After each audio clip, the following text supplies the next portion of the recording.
Buonasera, buon venerdì, è il momento di Sport Sicilia Preview. Questa sera sarete in mia compagnia, salutiamo Marco Carli che comunque sarà di nuovo insieme a voi la prossima settimana. Do subito il benvenuto agli ospiti, alla mia destra c'è Gianluca Russo. Buonasera. Ciao, Gianluca. buonasera a tutti, buonasera. Grazie per essere con noi e buonasera anche a Luca Di Gregorio che è il vicepresidente dell'AIAC, cioè l'Associazione Italiana Allenatori, la sezione di Catania. Buonasera a tutti, buonasera Agno.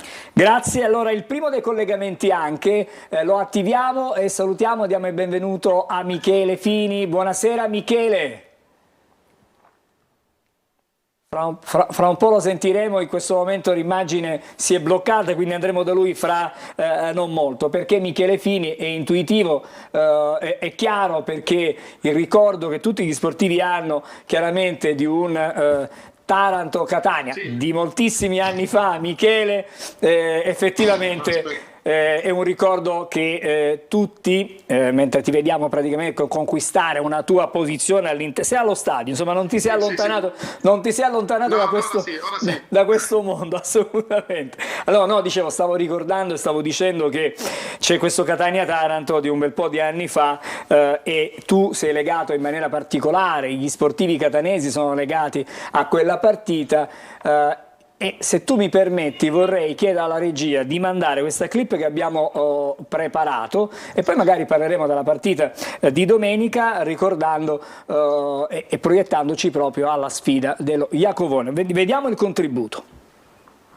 L'arbitro dice che per il Catania è Serie B, Serie B, Serie B. Amici sportivi, un sogno durato 15 anni che vale una Serie B per il Catania importantissima. 1500 a cullare un sogno, non so quante migliaia di voi per tanti anni ammutoliti i 25.000 di Taranto. Grande Catania, grande Catania, grande Catania, e può essere festa, finalmente, ve lo diciamo con le lacrime agli occhi. Allora, quello che abbiamo visto è anche il tuo gol, una rete che ha regalato, come abbiamo detto, la Serie B al Catania in quella stagione dopo tantissimi anni, 15 anni lontano dalla cadetteria. Tu ogni tanto ripensi a quel momento, al momento in cui hai fatto gol? Sì, perché spesso e volentieri passa quell'immagine lì sui social o comunque è un ricordo che comunque è sempre indelebile nella mia testa e ogni volta che lo rivedo ripenso all'esultanza, alla gente in tribuna che si metteva le mani in testa è sempre emozionante per me rivederlo e mi viene sempre la pelle d'oca quando lo rivedo e anche qualche lacrima può iniziare a cadere, però più che altro quello per la nostalgia di non poter più giocare, quindi però è un ricordo grandissimo, è stato un gol che ha coronato poi una stagione tra alti e bassi della squadra, ha coronato quello che il presidente poi voleva, che era quello di portare la squadra in Serie B. Ma c'è un episodio di quella doppia sfida che tu ricordi, a parte il gol, qualcosa che vi siete detti nello spogliatoio, un episodio durante la trasferta, un compagno di squadra con cui magari hai messo in atto, ti sei fatto una promessa, avete pensato di fare qualcosa in caso di risultato positivo? Beh, diciamo che forse l'avevamo fatto prima, perché se tu guardi le immagini, la maggior parte dei ragazzi che è andata in campo in quella partita, ma anche quelli che erano in panchina, avevano i capelli rasati a zero. E prima dei playoff avevamo deciso tutti insieme di dare un taglio intanto ai capelli, forse per avere anche uno sguardo un po' più da guerriero, anche se poi non è stato così, perché poi le partite ce le siamo giocate sì con grinta, con cattiveria e giocare la partita di ritorno a Taranto la verità non è stato facile, sia nella preparazione perché sapevamo già che andavamo ad incontrare uno stadio che era una bolgia, così è stato. Avevano già tra l'altro marcato le 2B con il Toserba dentro il campo, quindi diciamo che gli abbiamo dato uno smacco con il risultato finale, perché loro erano straconvinti di batterci. Un bruttissimo dispiacere. Allora, adesso ci proiettiamo, abbiamo ricordato quello che è stato, ma chiaramente le partite tra Taranto e Catania sono sempre molto sentite tra le due tifoserie. Non ci saranno nella circostanza i tifosi del Catania a Taranto, perché c'è stato il divieto di disposta, è stato disposto il divieto di vendita ai tagliandi per assistere alla partita dello Iacovone. Ora chiedo a te, da uomo di sport che ha vissuto tanti anni proprio il mondo del calcio, ogni volta che una tifoseria non va a seguire la squadra in trasferta, in qualche modo è una sconfitta, non solo per il calcio ma per tutta la società in qualche modo.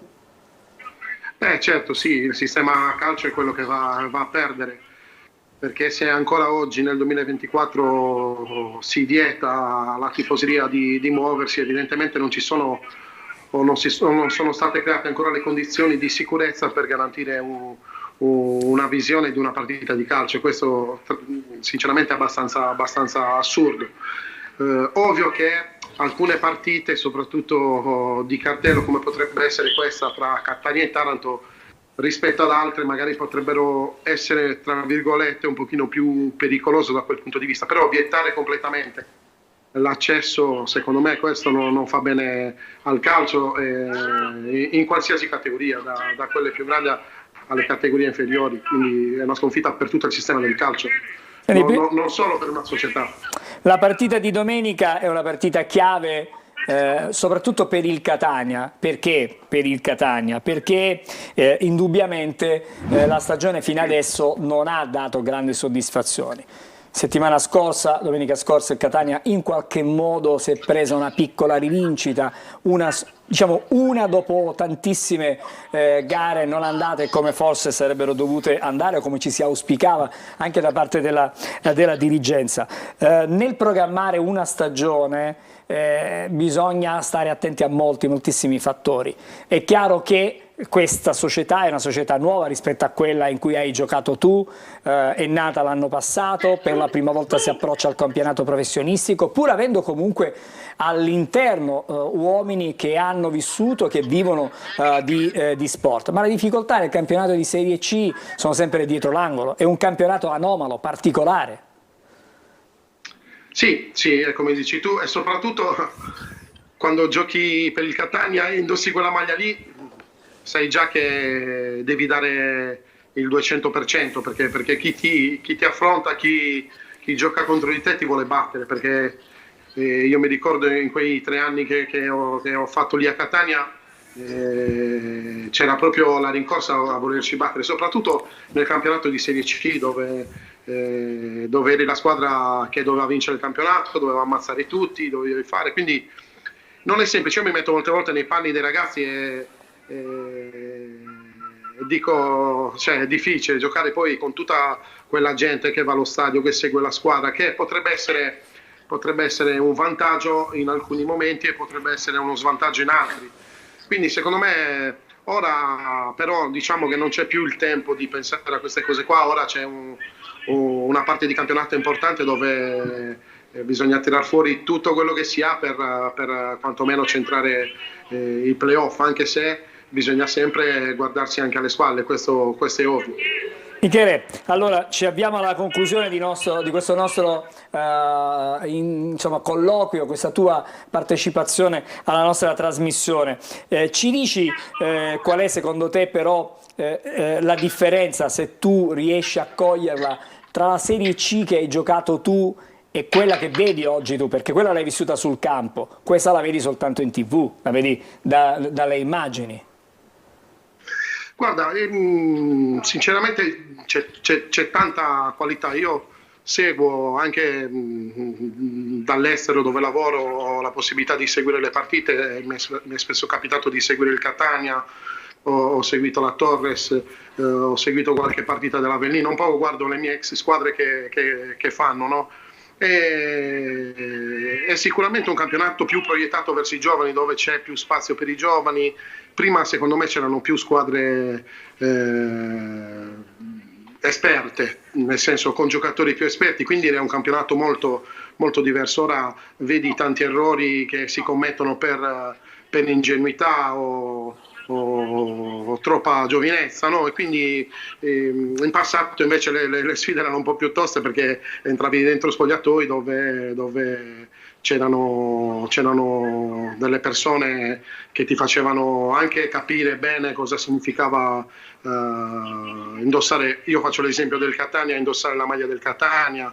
Io penso che quello un pochino manchi oggi, un po' questo tipo di figura all'interno dello spogliatoio. Con il discorso dei giovani naturalmente si può soffrire questa cosa qua, però sicuramente è un campionato interessante che darà sicuramente spazio a giovani per poi essere proiettati per il futuro. Grazie Michele Fini per essere stato con noi questa sera, grazie ancora. Grazie a voi per l'invito. In bocca al lupo ovviamente per tutto quello che fai nella tua vita professionale. Adesso vorrei vedere insieme a voi, intanto mi riferisco a Gianluca Russo e a Luca Di Gregorio, quella che è intanto il prossimo turno, poi vedremo anche la classifica, così cominciamo a proiettarci alla prossima giornata di campionato, ricordando anche che fra poco ci collegheremo anche con Taranto, con un collega che ci darà le ultime notizie a proposito della formazione pugliese. Vediamo subito il prossimo turno, eccolo qui, si apre con Taranto-Catania proprio nella giornata di domani sabato, fischio d'inizio alle 16:15, ricordiamo che seguiremo su Telecolor la partita tra il Catania ed il Taranto a partire dalle 15:45, avremo un pre-gara, poi collegamenti in diretta con lo stadio Iacovone e saremo lì per il post gara con Angelo Patanè. Le altre partite: alle 14 di domenica si gioca Messina-Picerno, invece alle 18:30 sempre di domenica Casertana-Brindisi, Monterosi-Avellino, Potenza-Giuliano, Latina-Cerignola, mentre invece il 26 tutte iniziano alle 20:45 le partite, chiaramente lunedì, Benevento-Sorrento, Foggia-Crotone, Juve Stabia-Turris, Virtus Francavilla Monopoli.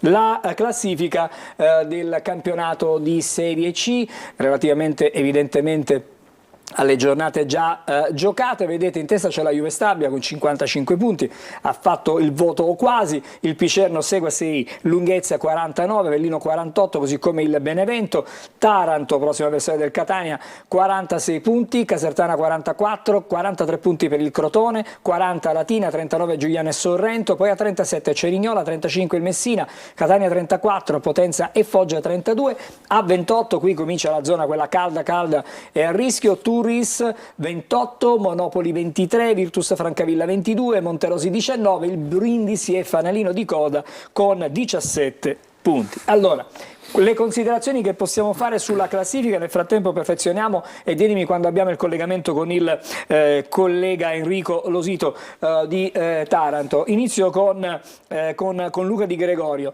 Vediamo la classifica e attenzioniamo questa classifica, perché il Catania a 35 è a -4 rispetto al 10° posto, si trova invece a +7 rispetto a quello che è invece la zona di pericolo. Ecco, diciamo che è a metà, ecco, si deve guardare un attimo alle spalle, perché a 6 punti dai 28 della Turris e a 5 dalla zona sinistra, ecco, della classifica, quindi siamo a metà. La vittoria di domenica secondo me è stata fondamentale, perché se no il Catania sarebbe stato ancora più invischiato di com'è in questo momento. Vincendo a Taranto si possono aprire scenari completamente diversi. Gianluca, poi parleremo delle difficoltà della partita, analizzeremo tecnicamente. Ci soffermiamo sulla classifica. No, la classifica, dice bene Luca quando afferma che la vittoria contro la Juve Stabia è stata fondamentale, perché questo ti fa capire un campionato pericoloso, perché dietro non rallentano, stanno iniziando a fare punti, quindi il Catania deve obbligatoriamente fare punti e non concentrarsi chiaramente sulla famosa gara di Rimini. C'è il Taranto, che comunque è un avversario in casa, credo abbia una delle migliori statistiche in tutti e 3 i gironi di Serie C, quindi la partita pericolosa va affrontata.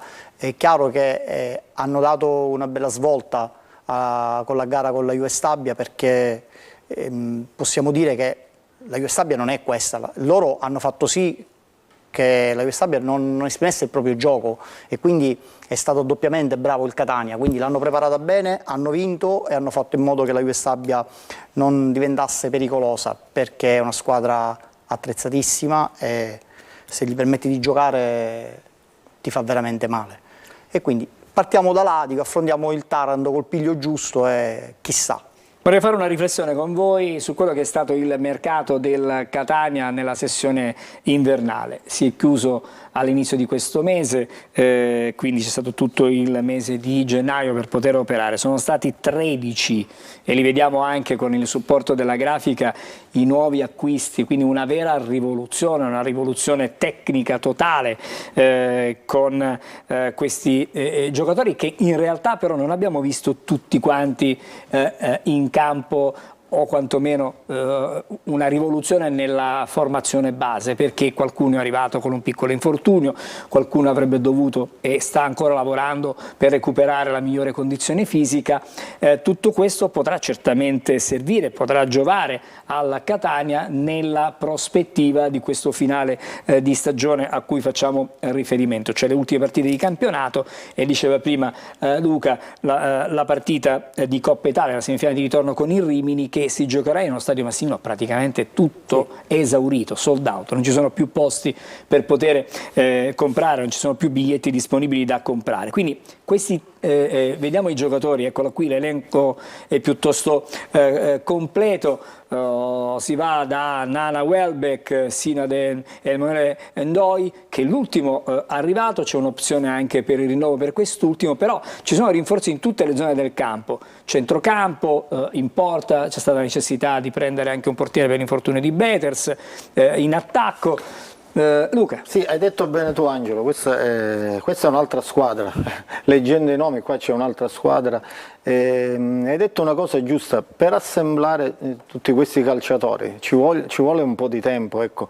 Gianluca me ne darà atto che anche lui è stato dentro il campo come me, qua ci vogliono addirittura mesi per inserire tutti questi calciatori qua. Poi tra l'altro sono calciatori che hanno fatto categorie superiori, categorie importanti, uno su tutti è Sturaro, Teglio, Welbeck, ecco, però come detto bene prima, ci sono alcuni che sono venuti magari in condizioni fisiche, diciamo non dico precarie, comunque erano un po' indietro e quindi bisogna dare del tempo. Credo che la società abbia fatto questa scelta anche alla luce della Coppa Italia, mi auguro della finale della Coppa Italia che andrà ad affrontare. Luca, no, io penso questo, sì. Io penso che chiaramente tutti questi acquisti vanno fatti perché hanno sbagliato la programmazione all'inizio, ok, ne abbiamo già discusso, però mi piacerebbe, ci auguriamo tutti che Catania possa andare in Serie B diretto, non so come, ma diretto. Questo è chiaro, è quello che ci auguriamo un po' diretto, tutti. Però quest'anno mi sembra un po' complicato. Sto esagerando ed è una provocazione. Però diciamo che qualora il Catania restasse in Serie C e con 3, 4, 5 innesti importanti, questo è uno squadrone. È chiaro che non li puoi riconfermare tutti, che abbia 26, 27, 28 giocatori e nemmeno ti servono. Però partendo da una base solida, che sono quelli che hai preso a inizio stagione e quelli che hai preso a gennaio, e facendo 4-5 acquisti mirati, forti, per l'anno prossimo dico potrebbe essere. Tra l'altro stiamo vedendo, ti chiedo scusa, contratti che finiscono anche nel 2026, quindi sono stati l'unico, diciamo, quello che ha l'opzione per il rinnovo è Emanuele Ndoi, che ha un contratto a scadenza a giugno 2024 ma c'ha l'opzione per il rinnovo e quindi insomma è un giocatore che potrebbe restare, un giocatore che è rimasto fermo per molto tempo, ultimamente non ha giocato e quindi probabilmente nasce da qui la considerazione di fare un contratto un po' più breve, magari dai risultati che si avranno, da quello che verrà fuori, diciamo subito, da questo scorcio finale di stagione. Scusa, ti ho interrotto. Sì, no, dico, anche lui è un calciatore, e dico, chi fa calcio, chi fa l'analista sa che giocatore è questo centrocampista che ha preso il Catania. L'unico problema è che è discontinuo, altrimenti lui giocherebbe già in Serie A. È fortissimo come centrocampista, quindi credo che la situazione del rinnovo dell'opzione sia legata a questo, cioè vogliono vedere veramente se lui ha voglia di giocare a quei livelli che lui conosce, che lui ha. Insomma, se così fosse non è un problema di di opzioni, perché verrà chiaramente esercitata, rinnovata, e parliamo di un centrocampista assolutamente completo, forte. E poi vedo, come diceva Angelo prima, ce n'è tanti al 2026, quindi c'è un'idea, no, di programmazione, di futuro e di partire da questi giocatori qui, come dicevi tu. Si può costruire una grande squadra. È anche vero che poi i contratti vengono fatti e stracciati. Capisco tutto, no? però è così. sì. No, vabbè, ma sai, magari in fase di mercato il calciatore, il procuratore sanno che hai qualche problema, hai bisogno di, e allora magari riesco a tirare un anno in più di contratto, poi dico, queste magari sono delle varianti che però ci stanno. La volontà della dirigenza, per quello che abbiamo capito, è di gettare le basi e creare questo gruppo per poter poi su questo costruire qualcosa di perché, ma già solo gli acquisti, nulla togliendo ai giocatori che già erano in rosso, solo gli acquisti fatti a gennaio con 3, 4, 5 innesti, comunque puoi preparare una squadra per competere a vincere il campionato l'anno prossimo. Prima di attivare il prossimo collegamento, adesso chiedo a tutti e due un pensiero su quello che è stato l'intervento del presidente Pelligra alla vigilia proprio della partita con la Juve Stabia. Una lettera accorata rivolta ai tifosi, rivolta alla città, con delle rassicurazioni su quello che è l'impegno in qualche modo di questa dirigenza, di questa proprietà nel volere pianificare quello che si sta facendo e comunque di non volere assolutamente risparmiare risorse economiche ma anche fisiche, perché bisogna lavorare per costruire, per fare crescere la nuova società. Chiedo prima a Luca Di Gregorio. Ma credo che ha fatto una cosa che un presidente, no? Un padre di famiglia, in questo caso tra virgolette, deve fare nei momenti duri, e quindi credo che sarà qui mercoledì per la Coppa Italia, quindi fa sentire pure la sua vicinanza, continua a dare giustamente fiducia al suo staff, a Vincenzo Grella, che secondo me ha lavorato 24 ore su 24 da luglio, da fine campionato scorso a ora, senza risparmiare forze. Poi, come succede nel calcio, spesso le cose possono andare bene, possono andare male, ma non si può negare che hanno lavorato veramente tanto in questi mesi, quindi il Presidente fa sentire la sua voce, la sua vicinanza e il suo sostegno anche per il futuro a questa città. Non esiste una regola matematica perché magari fai investimenti, ricordiamo tanti esempi, il Bari prima di tornare in Serie B ha impiegato tantissimo spendendo tanto da parte della proprietà De Laurentiis, e mi pare di poter dire che anche Ross Pelligra, soprattutto in questa sessione di gennaio, non abbia lesinato assolutamente fondi per far sì che insomma, la dirigenza, i tecnici avessero a disposizione il materiale tecnico per poter lavorare. Quello che dici è esatto, ed è per quanto riguarda il tifoso del Catania è l'unica cosa che devono vedere, cioè l'impegno della società non molla, anzi accelera, e quindi ora, al di là di come possa andare la stagione quest'anno, comunque io credo che noi catanesi calcisticamente siamo in ottime mani. Quindi poi il campionato ci sta che lo puoi sbagliare per errori, per qualsiasi motivo, perché non è facile, ci sono troppe varianti, però loro sono presenti, hanno sbagliato l'inizio, hanno messo mano al portafoglio e non hanno lesinato sforzi per far sì di portare comunque a compimento una stagione che non è assolutamente positiva, ma questo per il futuro lascia ben sperare. Allora, facciamo una breve sosta. Appena qualche momento ci fermiamo e poi torneremo ad occuparci, ci proiettiamo alla partita con il Taranto. Restate insieme a noi.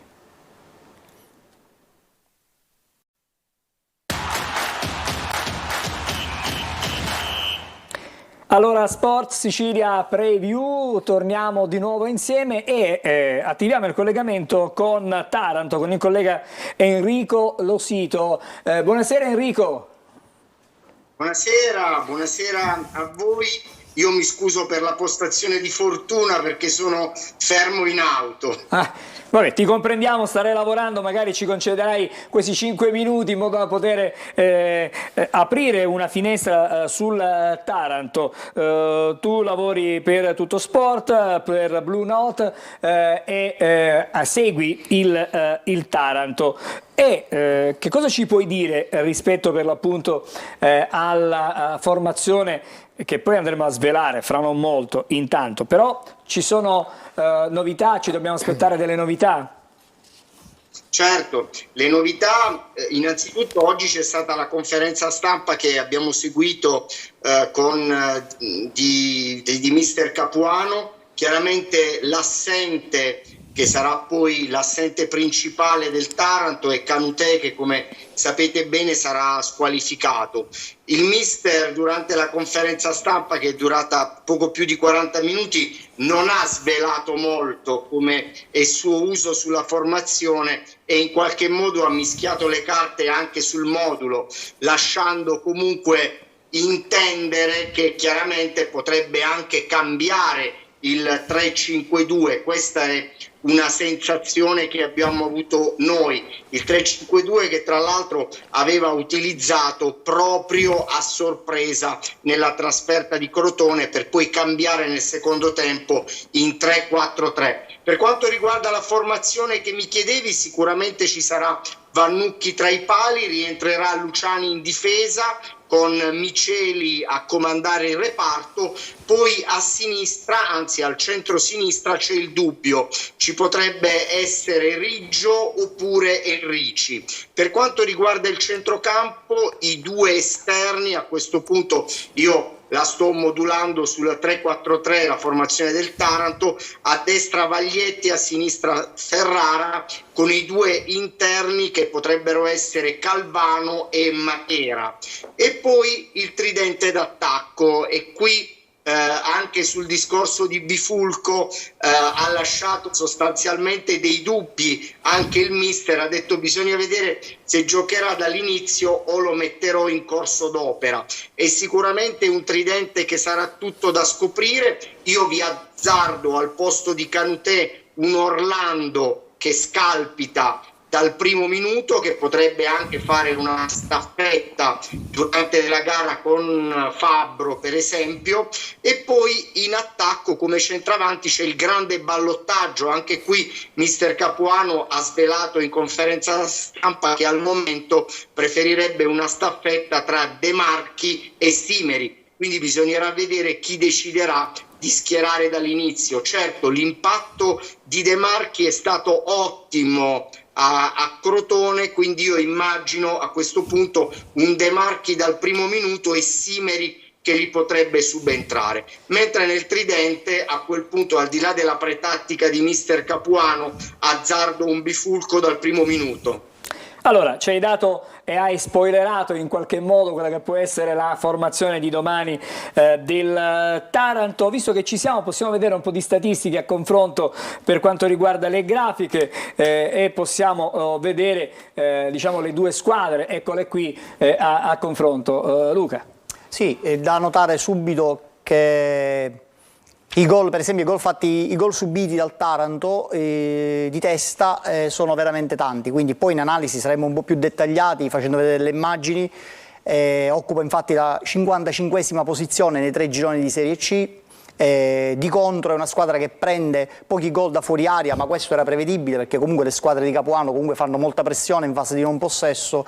Un altro dato importante al cospetto di quello del Catania sono i punti attesi, l'expected point. Il Taranto ne ha conquistati 46 sul campo al dispetto dei 40,4 sì, che erano attesi, molto più distante il Catania perché ne ha 34 sui 43,6 che avrebbe dovuto avere, no? Poi per il resto sono statistiche un po' diciamo che si avvicinano parecchio, non c'è molta distanza. Anche il possesso palla, tu vedi un 59esimo posto, ma è un po' il gioco di Capuano, quindi preferisce tenere meno palla ma non fargliela giocare pulita agli avversari, classica.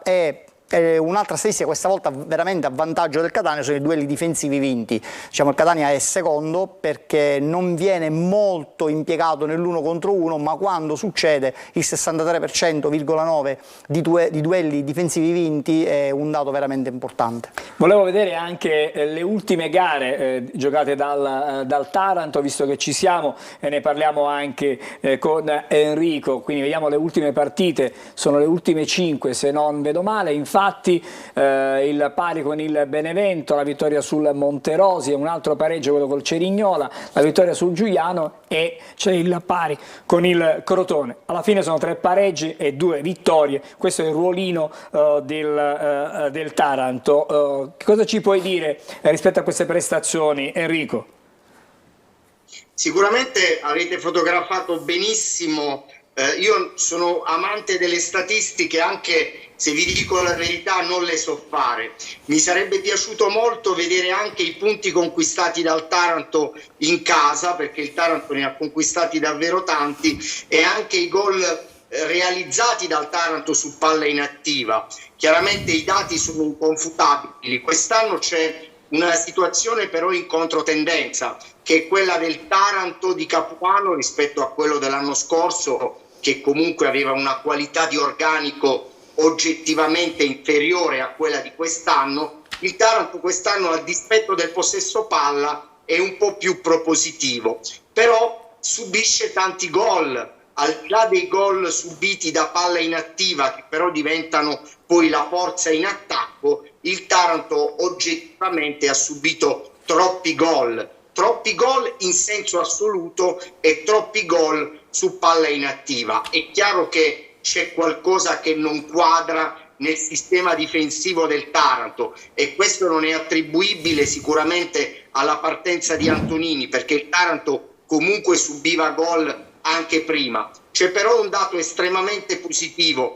al di là del campionato stratosferico di Canutè, che ha segnato al momento 13 gol ed è il bomber del Taranto, e comunque che la squadra rossoblù segna oggettivamente di più rispetto a quanto segnava l'anno scorso. Se ricordate, c'era la striscia dei tanti troppi 0-0. È chiaro che vi direi oggi che la classifica è bugiarda, visto il potenziale che ha il Catania, ma credo che al momento oggettivamente il Catania è la delusione di questo campionato. Io mi sarei aspettato tanto e tanto di più. Adesso la squadra è stata profondamente rivisitata, io parlerei proprio di rivoluzione.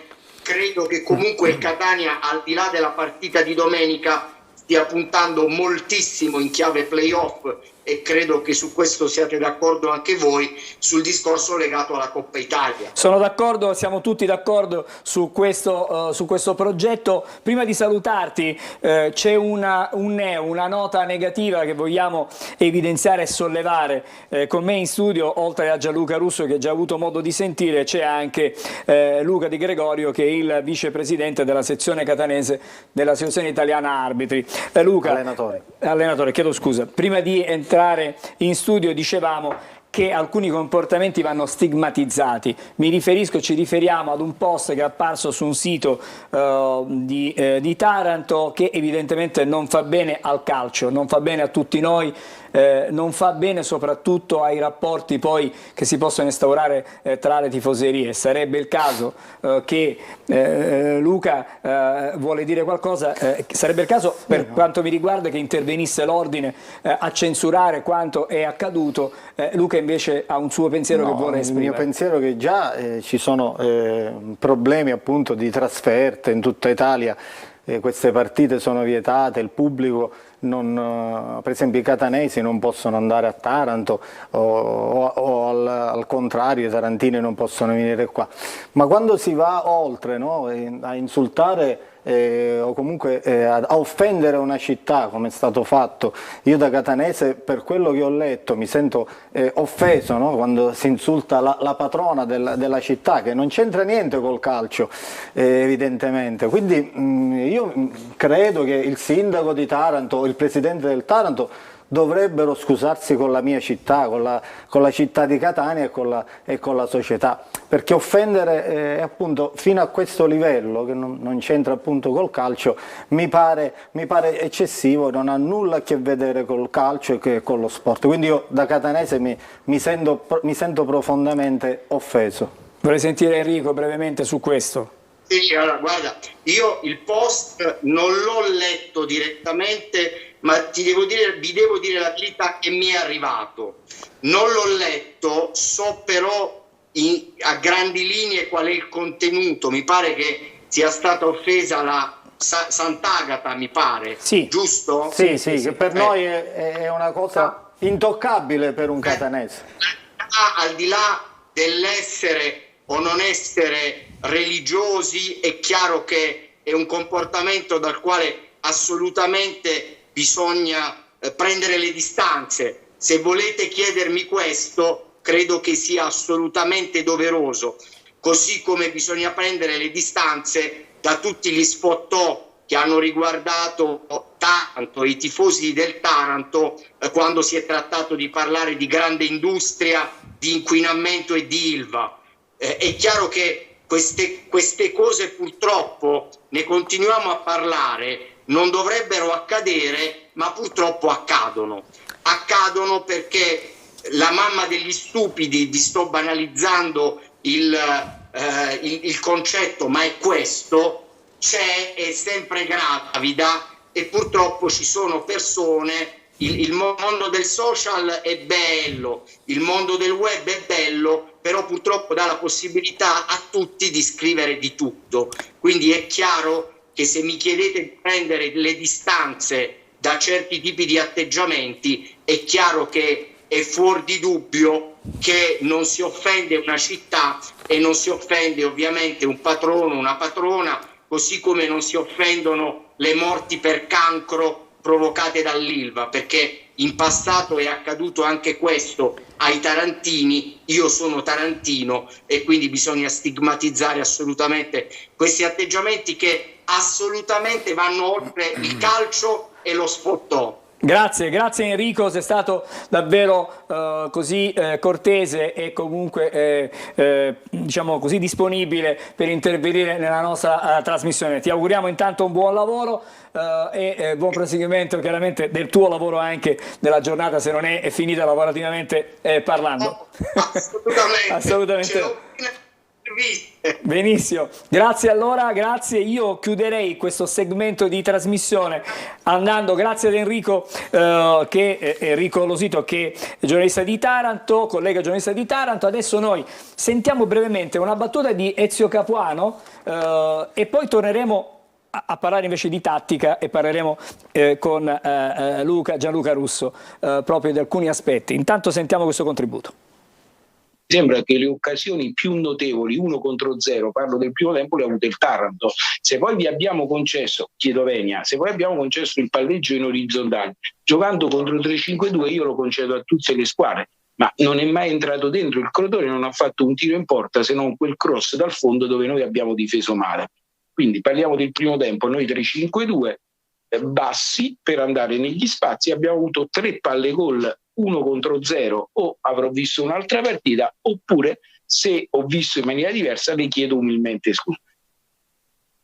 Allora, come sempre Capuano è sempre molto particolare nelle sue uscite. Folcloristico direi anche. Allora, siamo all'angolo tattico? Parliamo del Taranto? Facciamo con Gianluca Russo. Sì, siamo in fase di non possesso, partiamo da qui? Sì, partiamo dalla fase di non possesso, lo diceva proprio poco fa mister Capuano, loro hanno delle difficoltà sul cambio gioco, quindi lui fa molta densità in zona palla, forse anche eccessiva, quindi con un cambio gioco repentino e veloce riescono gli avversari a trovare spazio all'altro lato. Vedete qua, loro sono 6 contro 3 in area di rigore, 2 contro 2 sull'esterno, ma l'inserimento da dietro del giocatore del Crotone non viene assorbito. Perché? Perché i giocatori guardano la palla. Quando il mister diceva in conferenza stampa abbiamo marcato male, si riferisce proprio a questi episodi, cioè guardano la palla, il concetto l'abbiamo detto e ribadito tante volte, in area di rigore si marca, quindi se non marchi tu prendi gol, poi sei fortunato come in questo caso la palla va fuori, però comunque un 6 contro 3 non puoi assolutamente permettere, fra l'altro a difesa schierata, di un attacco così dall'esterno, insomma dal lato opposto dell'avversario. Siamo adesso al secondo episodio che abbiamo vivisezionato, che hai fatto tu fra le altre cose direttamente. Sì, anche qua abbiamo la stessa partita con il Crotone, vedete, in area di rigore ci sono già le coppie formate, riesce l'avversario a mettere palla dentro. Anche in questo caso si guarda la palla e si perde il riferimento dell'attaccante, che ha quel guizzo, quella velocità, gli ha preso proprio in questo momento, gli ha preso quel mezzo metro di vantaggio che gli basta per poi andare a concludere, coprire chiaramente l'avversario e andare a concludere in porta. Quindi il Catania, in virtù di queste situazioni, ma loro l'avranno già studiata sicuramente, sanno che possono colpire, perché in queste situazioni il Taranto concede veramente tanto. Altro episodio, stiamo parlando sempre di palla lato opposto in questa circostanza. Sì, è sempre quello il concetto. Quindi vedete l'inserimento dall'esterno, quindi gli avversari fanno girare palla da un lato per poi mettere subito palla dall'altro lato. Anche in questo caso il Taranto è sempre in superiorità numerica, però questo non serve a niente, perché comunque escono lenti e poi non riescono ad assorbire gli inserimenti. Quarto episodio che andiamo a vedere adesso e evidenziare. Questa è la fase di possesso. Loro giocano o con un 3-4-3 o con un 3-5-2, poco importa, perché una delle varianti di Capuano è questa: palla sull'esterno per poi non metterla dentro, ma premiare l'inserimento di una mezzala o di un attaccante che viene a tirarsi fuori, quindi fa una sorta di semiluna per andare dentro. Quindi io l'ho evidenziato con il raggio di luce, vedi questa palla, quindi una sciabolata lunga dall'altro lato per poi servire questo inserimento. Perché? Perché l'avversario su questa giocata qua tende a guardare palla, questo non gli sbagliando, perché comunque quelli sono inserimenti pericolosi e vanno assorbiti. E ancora abbiamo due episodi, ma stavolta riguardano un giocatore in particolare. Riguarda un giocatore che a mio avviso è fortissimo, è un centrocampista centrale del Taranto, parliamo di Calvano, ed è un play atipico, perché è il primo ad impostare l'azione, a costruire, è il primo che va a fare contrasti, ma è anche il primo che va ad inserirsi nello spazio vuoto. In questo caso viene cercato spesso e volentieri dai compagni, perché essendo un play di solito basso nella sua zona di competenza è difficile poi da assorbire e da andare a marcare, quindi bisogna fare molta attenzione agli inserimenti di questo giocatore. E abbiamo un ultimo episodio ancora, credo. Sì, ce n'è ancora uno riguardante sempre Calvano, eccolo qua. Vedi dove sta? Sta sempre nelle zone di mezzo, spazio vuoto, se lo va a cercare, i compagni lo cercano, poi ha tecnica, ha coraggio, astuzia, è un giocatore esperto, è forte. Bisogna veramente attenzionare questa situazione. Quindi evidentemente sicuramente Lucarelli avrà studiato in questi giorni tutti questi particolari. Noi ci fermiamo, facciamo una breve sosta adesso, così attiviamo il collegamento con Messina e parliamo di Messina per poi riparlare di Catania, ma parlare proprio di tattica riguardo proprio al Catania. Una breve sosta, torniamo fra pochissimo.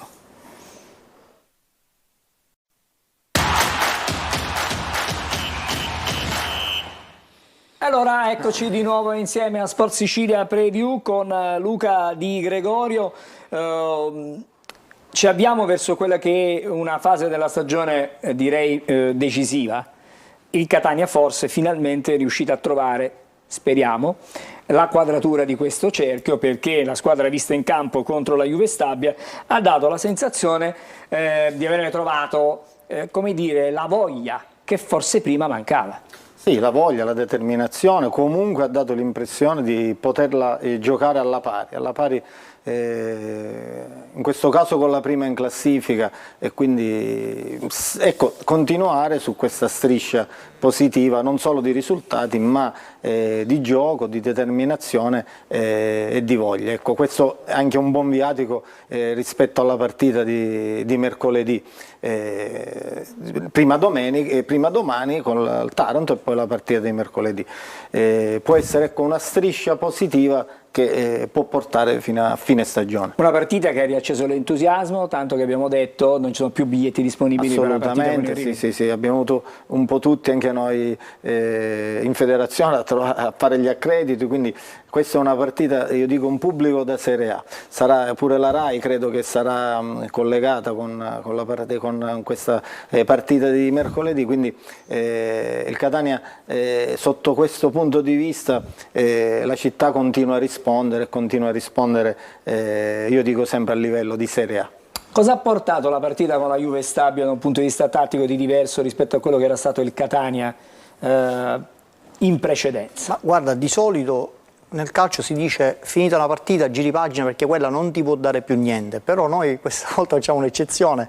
No, dicevo poco nel fa, senso voglio dire che sì, rispetto a tutte le altre prestazioni, in questa in particolare, si è visto qualcosa di diverso Ma oppure si è è cambiato visto- soltanto l'atteggiamento? sì, no Angelo, si è visto tanto, perché hai battuto la capolista e, come dicevo poco fa, sei riuscito a non farla giocare, perché non è il discorso che tu batti la capolista perché magari vinci 1-0 al 90° in contropiede ed è sembra una vittoria, però quel Catania ha giocato bene, ha giocato veramente bene, si sono viste i gol, sono stati di ottima fattura i gol fatti da Castellini, cioè c'è stato un lavoro dietro, almeno per quello che si è visto, importante sia nelle due fasi. Quindi nella non fase di possesso. estemporanei, non sono stati 2 gol estemporanei? Assolutamente no, perché lo vedremo poi in analisi, ma l'atteggiamento nelle due fasi è stato determinante per il Catania, quindi non hanno giocato, cioè avevano un piglio diverso, ecco, quindi io mi auguro che, è chiaro che adesso questa partita di solito non dà più niente, però loro hanno bisogno di continuità. Quindi... Però non dà più niente forse da un punto di vista del campo, no? Cioè non ti può dare un altro risultato, non può sfociare in altro, però per tutte quelle che possono essere le conseguenze, voglio dire da un punto di vista psicologico, da un punto di vista anche dell'essersi liberato, no? Tutti i giocatori del Catania di alcuni pensieri negativi. Sì, però dal momento che loro qualora iniziassero a pensare abbiamo fatto questo con la Juve Stabia, adesso lo riproponiamo a Taranto, già la fanno un errore, ma loro lo sanno perché sono talmente esperti e chi è uomo di campo sa, per questo motivo ti dicevo che la Juve Stabia chiusa non ti può dare più niente. Quindi è chiaro che se tu staff tecnico, hai trovato una metodologia di lavoro leggermente diversa, o hai toccato una corda leggermente diversa, ecco, lavora su questi aspetti. Quindi in quel senso sì, ti può dare qualcosa. Può essere stato, ti chiedo scusa se ti interrompo, il fatto di ritrovarsi in piena emergenza per una settimana vissuta in maniera complicata, perché c'è stata questa epidemia di influenza che in qualche modo ha coinvolto tutti, staff, giocatori, anche lo staff medico, la squadra si è compattata come per dire dobbiamo superare le difficoltà. Sì, magari sì, però io dico poi la Serie C è complicata ma facile nello stesso, perché comunque vediamo, io faccio l'analista, quindi le studio per la trasmissione e per qualche altra società, studio gli avversari e fanno sempre le stesse giocate, quindi comunque dico con un po' di attenzione riesci poi a sistemare comunque qualche partita, no? Ora sì, poi come dici tu va bene, ci può essere tutta una serie di componenti, vanno messi tutti dentro un calderone e qualcosa ti dà un punto in più, un po' di questo, un po' di quello. Sì, sicuramente sì. Il fattore psicologico secondo me, come dice Angelo, è importante, stare in ritiro quei giorni, ecco, sentire quella pressione dopo un momento negativo. Probabilmente sì, ecco, probabilmente chi ha giocato sa che una sorta di si liberazione, sì. no? Io personalmente non credo a questa cosa, è un dato mio. Perché... Però molto spesso, scusami, sai, quando una squadra è in salute i risultati sono più facili. Quando una squadra è in difficoltà, accusa al primo momento di difficoltà, magari poi cede e non ha la reazione, quella nervosa. Attenzione, la reazione è nervosa, però, non tattica e tecnica. Qua potremmo fare un'altra puntata, però certo. hai uno staff forte, di livello, hai una società forte di livello, hai giocatori forti e di livello. Cioè, non è che quando arrivano hanno vinto la Champions League o hanno giocato in Champions League e poi dopo accusano il colpo. Cioè, voglio dire, bisogna avere dei concetti. È chiaro, un po' di equilibrio. È chiaro che comunque non ritengo che il Catania abbia bisogno di fare 3 giorni di ritiro per compattarsi e stare attenti a non retrocedere. Per me, però è un pensiero mio, per me il calcio è un'altra cosa. Allora, adesso torniamo a occuparci di tattica e parliamo di Catania. Prima abbiamo visto il Taranto, adesso il Catania. Sì, parliamo della partita con la Juve Stabia, chiaramente. Possiamo partire dalla fase di non possesso, quindi qua il Catania concede una palla pericolosissima alla Juve Stabia. Cos'è che mi piace? Mi piace la pressione dei giocatori del Catania perché sullo scarico abbiamo subito l'uscita del difensore centrale e la diagonale forte dell'esterno e nonché il terzo di difesa che prende posizione sull'attaccante, quindi è un'azione coordinata, erano tutti sul pezzo, quindi questo io l'ho voluta mettere questa immagine perché questa azione, perché mi è piaciuta veramente, quindi da tattico dico, vedi là, c'è un intervento in scivolata del giocatore e cicca la palla, quindi non la prende. Questa è un'azione pericolosa, quindi là se il centrale non esce e non c'è l'aiuto della diagonale difensiva contestualmente alla posizione del difensore esterno sinistro, tu la rischi di prendere gol con una palla filtrante o in caso di compressione comunque concedergli un tiro in porta pericoloso, perché è una zona pericolosa. Quindi bravi. Nelle ultime partite il Catania aveva preso proprio gol di questo tipo, cioè dal limite dell'area per una mancata pressione sul giocatore che si portava al tiro, aveva subito gol contro il Picerno se non sbaglio, e poi dopo nella gara successiva erano stati entrambi 2 Eurogol, 2 palloni che si sono messi, andati a infilare in un angolo davvero complicato, però forse la mancanza di questo tipo di atteggiamento di pressione in uscita ha facilitato gli avversari. Dici benissimo, perché su questa azione per esempio noi possiamo vedere un problema che il Catania si porta dall'inizio del campionato, cioè su palla esterna dell'attaccante avversario abbiamo una pressione secondo me pigra, no, non è questa l'azione, quella successiva. Questa l'abbiamo già vista. Sì. Questa, eccola qui. Eccola qua. Vedi, su questa situazione qua c'è la pressione dell'esterno del Catania, in questo caso si è abbassato, pigra, permette ancora una volta una palla dentro e chiaramente sull'esterno, l'ho evidenziato con la zoomata, c'è la postura sbagliata del difensore che deve marcare chiaramente dal lato opposto, quindi l'attaccante si trova in vantaggio l'attaccante. Ovviamente sì, quindi se tu facessi un passo, come l'immagine abbiamo fatto vedere poco fa, quindi là lui non ha la possibilità di attaccare lo spazio perché ti viene a sbattere addosso e quindi l'azione permette al portiere comunque anche di intervenire o di far scivolare la palla fuori aria. Però questo è un problema costante del Catania, quindi sull'esterno il Catania è molto pigro quando va a sporcare questa palla. Andiamo alla prossima. Calcio d'angolo, palla inattiva, il gol di Castellini.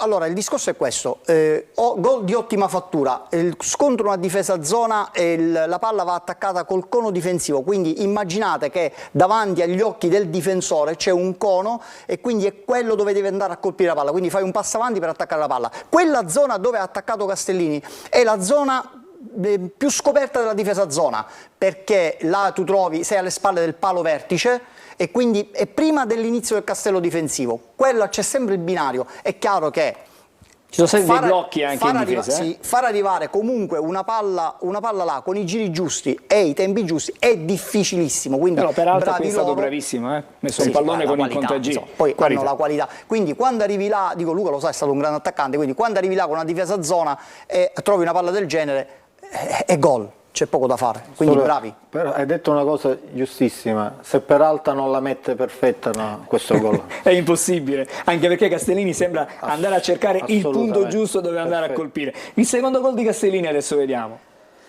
Sì, il secondo gol di Castellini. Qui siamo nella parte finale dell'1-0, siamo invece al raddoppio di Castellini. Eccolo qua, palla sull'esterno, cosa succede? Hanno allargato la difesa della Juve Stabia, si forma il classico buco difensivo che tu sfrutti con un terzino, quindi il terzino per andare a sfruttare quel buco difensivo deve fare una corsa interna, quindi una sovrapposizione interna che di solito vediamo fare a Teo Hernandez o anche al nostro Rapisarda, che io ritengo che sia uno dei difensori più forti della categoria. Perché? Perché la corsa interna, quando arriva da un terzino, una sovrapposizione interna, è difficile da assorbire e da marcare. Lui là è stato bravo perché ci ha creduto, ha visto lo spazio e si è inserito. Poi ha catturato questa palla di passaggio, perché anche secondo me non era indirizzata a lui, e quindi è stato bravo a portarla dentro. A quel punto, una volta che la prendi, loro non ti possono più fermare, dovrebbero farti fallo, ma è stato veloce anche nella conduzione palla a piede. Anche il primo controllo, il suo controllo diciamo è fondamentale, il primo tocco di palla risulta essere importantissimo. È stato veramente bravo. Abbiamo adesso un altro episodio, una incursione centrale che dobbiamo andare ad analizzare, non abbiamo più altre azioni, d'accordo? Benissimo. E allora facciamo in modo di collegare anche Messina, un paio di minuti da dedicare al Messina, poi torniamo invece ad occuparci ancora di Taranto-Catania, vedendo chiaramente le due formazioni, e vedremo anche la formazione del Messina adesso. Ho visto già collegato Francesco Triolo. Buonasera Francesco. Buonasera Angelo, buonasera a tutti, ciao Gianluca. Allora, ciao, buonasera. Le ultime notizie che ci dai sul Messina, Francesco?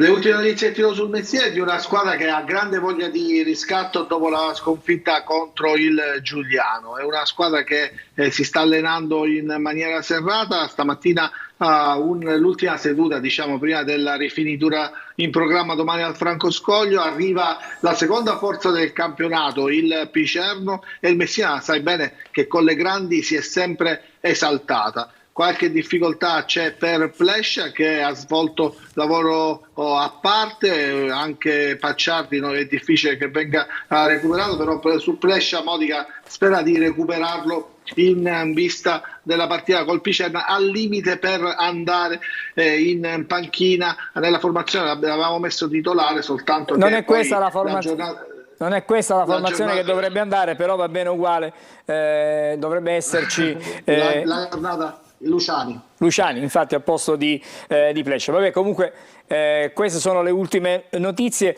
Rientra, hai detto, Giuseppe Salvo. Allora possiamo sentire brevemente il suo contributo, sentiamo l'intervista di Salvo.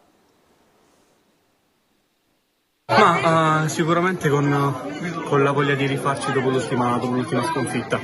Per quanto riguarda quello che hai detto, sì, è tornato Damiano, so che mi fido molto di lui, nel senso che cerco di apprendere molti suoi consigli. È più grande di me, ha più esperienza, e quindi sono sicuro che posso imparare molto da lui. Io penso che dopo un percorso comunque di miglioramento, credo che ci può stare un mezzo passo falso, nel senso che ci può stare una sconfitta, se poi ripensiamo anche agli episodi possiamo dire che l'andamento della partita poteva cambiare, però non sto qui a valutare quelli che sono diciamo i giudizi arbitrari. Ripeto, il Messina è pronto a reagire a questa sconfitta e a dare il massimo per cercare di raggiungere prima la salvezza e poi pensare ad altro. Allora torniamo di nuovo da Francesco per chiudere il nostro collegamento. Come hai sentito sì. Salvo ha sottolineato gli errori arbitrari che ci sono stati nella gara contro il Giuliano, che aveva fatto anche Modica dopo la partita, che non sono andati proprio giù, e per questo c'è molta voglia di rivalsa da questo punto di vista. Abbiamo visto la formazione, ovviamente probabile, quella che si sta ipotizzando, e allora chiaramente l'appuntamento è per domenica per la sfida che vedrà in campo il Messina, che dunque sfida una big, la seconda della classe, diciamoci le cose come stanno. Grazie Francesco, allora. Grazie a voi, buona serata. Una buona serata a te, ci fermiamo ancora, torniamo dopo per vedere le probabili formazioni di Taranto-Catania e daremo un'occhiata anche alla terna arbitrale.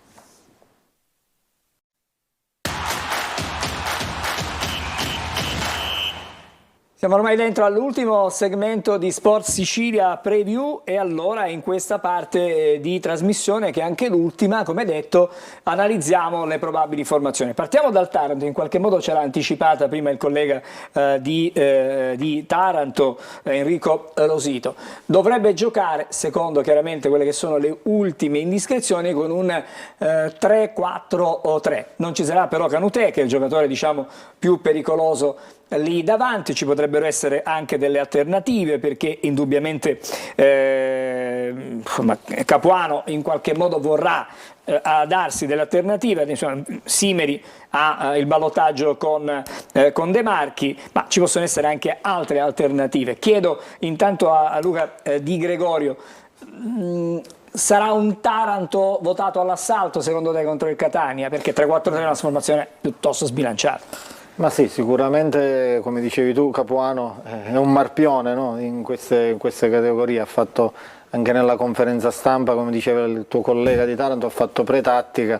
Sicuramente l'assenza di Canutè è una cosa a vantaggio, no, del Catania, però c'ha degli ottimi elementi. De Marchi ha fatto benissimo contro il Crotone, ha avuto un grande impatto, quindi ha anche dei sostituti importanti. Vedo in mezzo al campo Calvano, Matera, ecco, sono dei giocatori importanti, e quindi comunque resta un match difficile, una partita difficile, che però se il Catania la interpreta come ha fatto domenica scorsa, sicuramente può portare il risultato a casa. Gianluca. Io Gli manca Kanouté, quindi secondo me poi non credo che lui faccia meno di Simeri, perché ultimamente gli sta risolvendo tanti problemi in avanti, poi non dà punti di riferimento, quindi io credo che lui possa andare con un 3-5-2 e associare poi a Simeri come reparto d'attacco Bifulco o De Marchi, che sta facendo veramente bene, quindi credo più un 3-5-2 in virtù dell'assenza di Kanouté. Allora andiamo invece al Catania, sempre ovviamente parliamo di formazioni probabili. Catania che dovrebbe confermare la difesa a 4, solitamente Lucarelli è abituato a mettersi a specchio con le formazioni avversarie, però per quello che ci risulta diciamo in questi giorni si è provata e si è confermata la difesa a 4 con qualche variante, soprattutto nella coppia centrale e con l'esterno, per dare un po' di respiro a Castellini, che potrebbe risultare utile nella partita con il Rimini. Parto stavolta da Gianluca Russo. Sì, formazione chiaramente interessante, bisogna stare attenti abbiamo i due centrocampisti centrali, Sturaro e Tello, che dovranno assorbire l'inserimento di Calvano e di Simeri, perché gioca anche lui in quella zona, si tira molto fuori dall'area di rigore. Poi sugli esterni Chiarella e Marsura è gente di gamba, gente che lavora bene sugli esterni, quindi Peralta li può innescare e possiamo fare male da un lato e dall'altro. Bisogna andare a chiudere queste palle che arrivano da un lato, quindi chiuderla dal lato opposto.